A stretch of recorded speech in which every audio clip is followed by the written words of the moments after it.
Okay, so it is the age-old questions. Do aliens exist? Our next guest says we may know that answer in less than a month because he's found possible evidence of their existence at the bottom of the Pacific Ocean.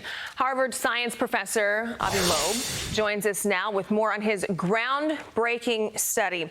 Avi, good morning to you. You know, you said that there's a chance these fragments could be artificial.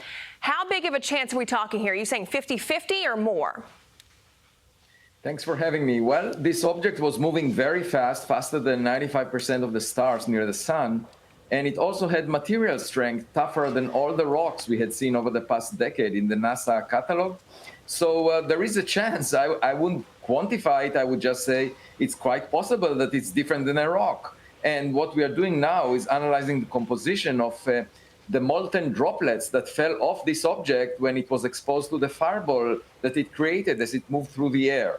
And we are getting some interesting results, but I cannot detail them until we've put them together in a paper, scientific paper that we hope to make publicly available to everyone within a month or so.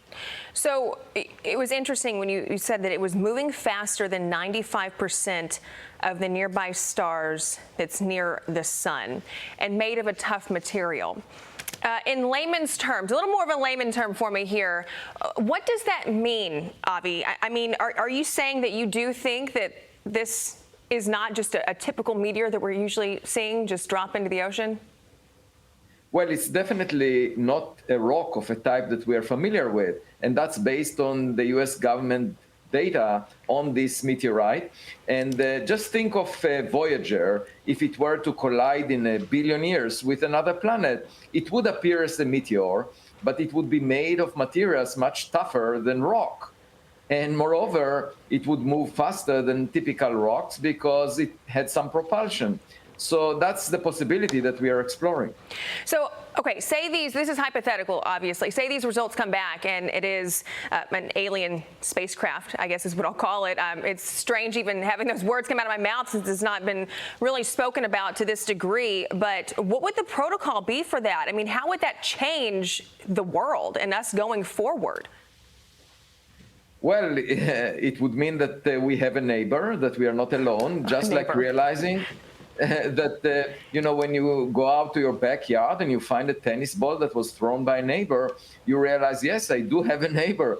That's the basic change to our perspective about our place in the universe. And the next question is, of course, is that civilization much more advanced than we are? Because then we can learn from them. But it would be a fundamental change. And as you know, there was an eyewitness testimony at the U.S. House of Representatives just 10 days ago. One of the witnesses, David Brush, claims the U.S. government may have in its possession such materials. We don't know if it's real or not. For that, we need the government to step forward and provide more evidence. And the fundamental question is it easier for us to learn what lies at the bottom of the Pacific Ocean from interstellar space than it is to learn from politicians in Washington, D.C., what we know already? Yeah, I'm most interested in what someone like you has to say about this type of situation, not necessarily the government. But as you've seen lately in the news in the past couple of years, we've seen more and more of the military showing these very interesting objects flying in the sky. Avi, should this scare people? No, not at all. I think we should welcome it because it will be information that we can learn from. And it will inspire us to explore space. It may make us better instead of fighting with each other. Perhaps it will be a wake-up call for us to realize that there are more important things in life than fighting with other people. You know, like the third dimension of space will inspire us to put our resources into science, technology, and go out there.